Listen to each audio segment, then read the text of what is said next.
Cold weather backpacking season is upon us, and in this video, I'll give you all you need to know about layering up so that you can stay warm and comfortable while you're out on the trail. And stick around to the end of this video and get my 3 camp bonus tips. Let's jump right in.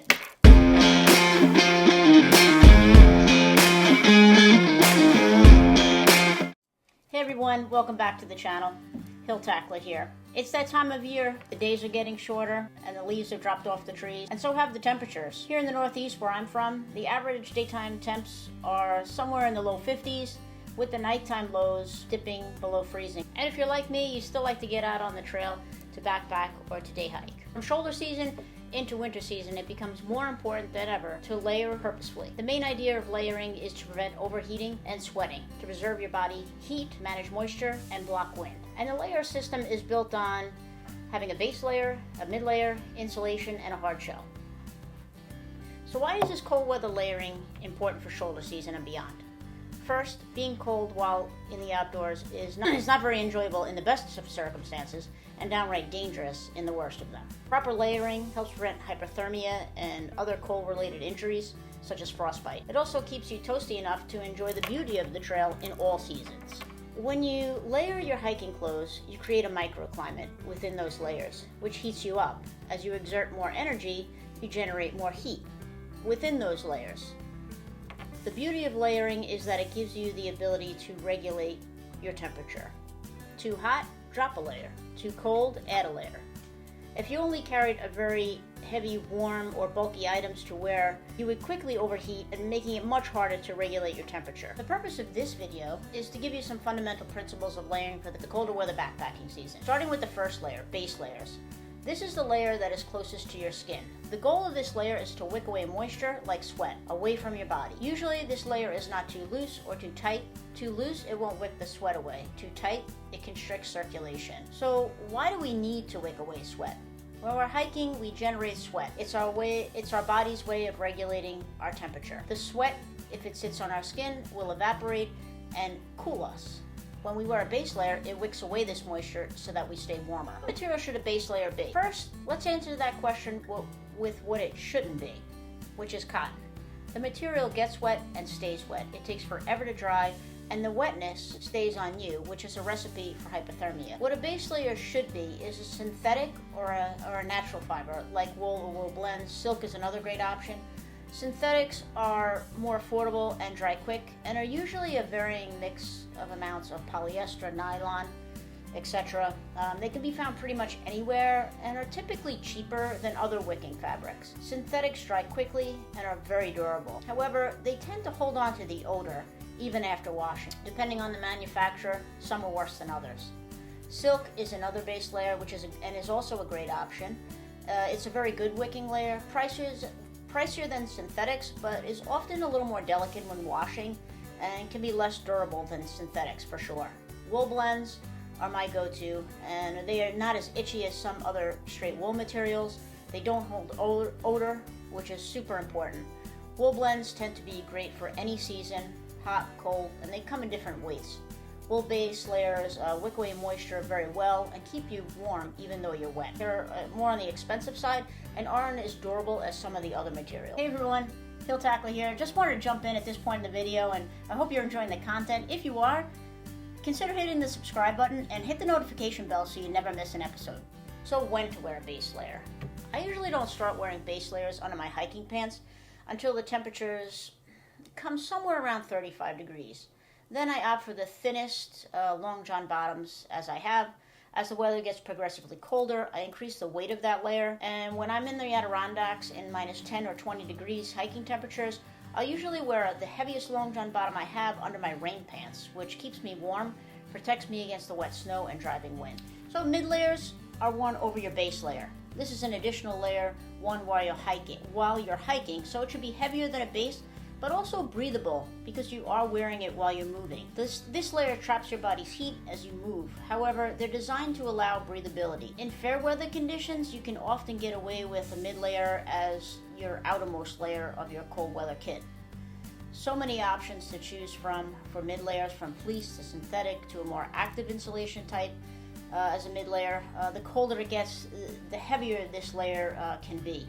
In temperatures above freezing, I usually opt for a mid-weight quarter zip synthetic like this EMS pullover I have, or my newest addition, which is my Mountain Hardwear mesh hoodie. Super warm and truly light as a feather.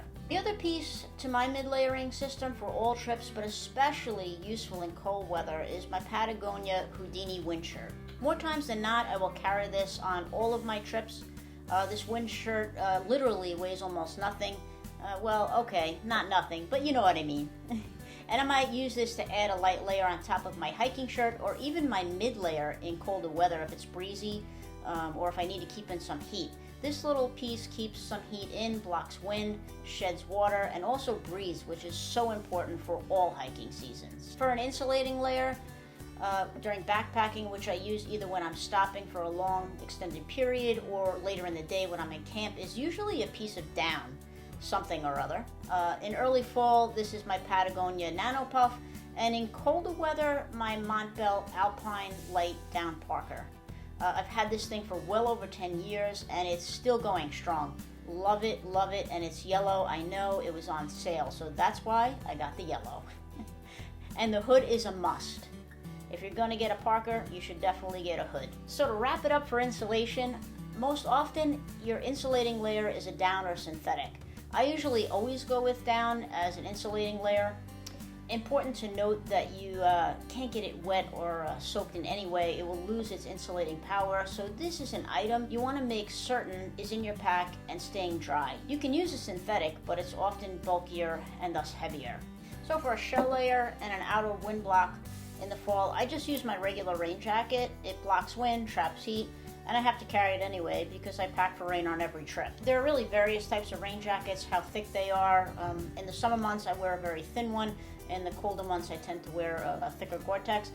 In the winter, I use my Patagonia shell, which is completely bomb-proof. My next piece of gear is rain pants. These are from REI. I carry these on every trip. They come in handy to add over my regular hiking pants to trap heat. They're petite, which is great for a backpacker like me that is short. Or is it vertically challenged? I don't know whatever is politically correct to say anymore, but for small people like me, petite pants are a game changer. For those of you with longer getaway sticks, be happy, it's less for you to worry about. These are the REI Essential Rain Pants. They have zip-ups about halfway to the calf, which is nice.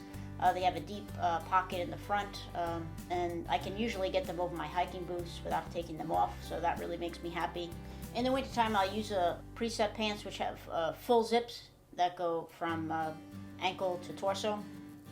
Really important in the winter months when you're using snowshoes, crampons, to be able to get those pants on and off without having to take your boots and your other footwear gear off. So it's definitely not a necessary thing to have in your 3-season backpacking kit, but if you're a 4-season backpacker, I suggest you definitely invest in a full zip rain pant. So we've talked about the shell layer for both the top and the bottom, and really the goal of this layer is to not be breathable, right? We want this to be a hard shell to block wind and seal in the heat that we're generating.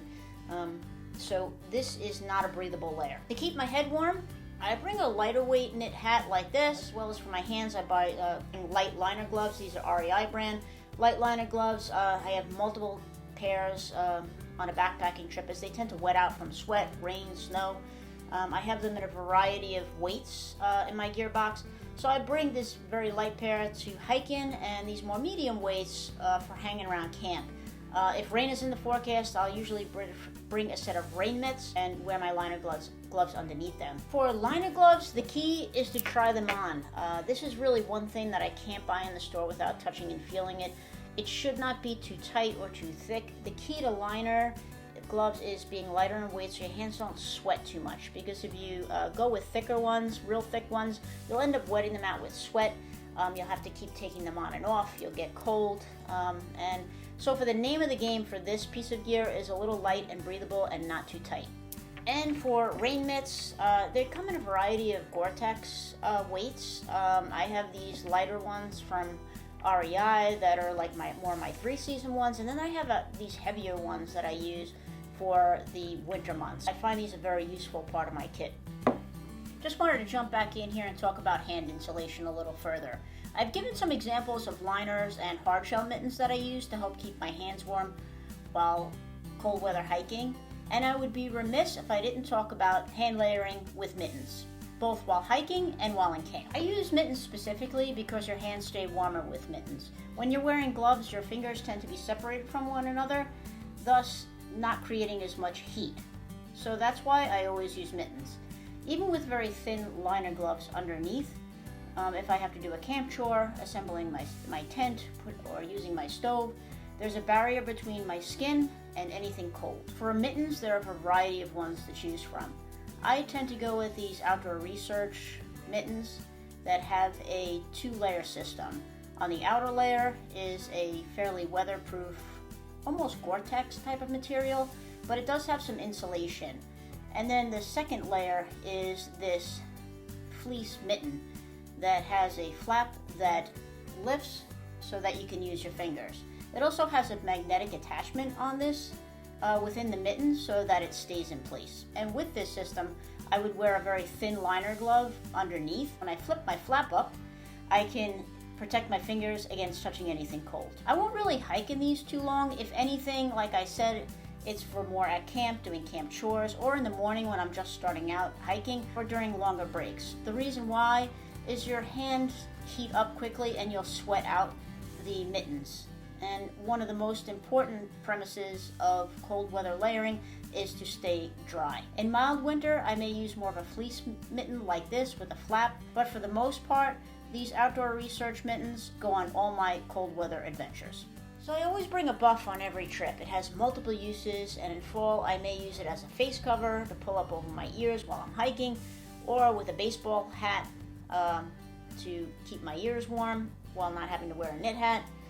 There's just a variety of things that you could use it for. For feet, I'm a cold feet person. I exclusively use Darn Tough socks.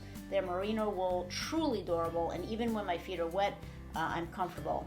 They come in a variety of weights for all different temperatures. When I'm backpacking, the one comfort item I do bring is my down socks. It really just makes sleeping in my sleeping bag more comfortable. I purchased these through Goose Feet. They weigh 3 ounces. They provide a bunch of downy goodness. I just wear them in my sleeping bag with my regular socks on underneath. They also have over booties that you can use so that you can walk around camp without getting them dirty or wet, which comes in especially handy for winter, which we'll talk about in another video. So we've talked about the different layers needed for the cooler temperatures. The limiting factor is usually weight. It's important to find and test your gear, and as you're able to invest in lightweight items that are durable and serve your needs. This is a general guide, and with all that said, I check the weather before every trip. Depending on that, I might choose heavier or warmer layers, more insulating layers. So I think that covers it for the guide to the layering system. And now for those bonus tips and tricks to stay warm. Tip 1, carry plastic bags. Grocery stores don't give them out anymore, so I use these kitty litter bags or just a produce bag, or any type of plastic bag will do. This is an old winter trick, but I use it in fall too. Put a plastic bag over your socks and slip your feet into your boots, and it will trap heat. Tip 2, bring a Nalgene bottle. In the evening when you're sitting around camp, boil water and fill up a Nalgene bottle. This will stay piping hot and give you plenty of heat for hours to come. Perfect for sitting around in camp and staying toasty. Bring it into your sleeping bag and put it by your feet or your thighs. Tip number 3. This isn't a cold weather layering tip, more of a cooking tip. The gas can for your stove, sleep with it. When the temperatures start to dip into the low 40s and even 30s, the gas in the can won't vaporize as it's supposed to and form fast enough for the stove to work efficiently. So stash the can in your sleeping bag or in your pocket close to your body overnight. You'll thank me in the morning. So that's going to do it for this episode. Thanks for watching, and I hope you found the content helpful in coming to know more about layering for the colder weather hiking and backpacking season. Shoulder season and winter backpacking are really such a great time to get outdoors and enjoy the trail. And it's so doable if you prepare and layer properly. So if you're enjoying the content, consider hitting the subscribe button and hit the notification bell so you never miss an episode. And don't forget to smash that like button. It helps the channel get out there on YouTube and grow. And as always, thanks for watching, and I'll catch you on the next one.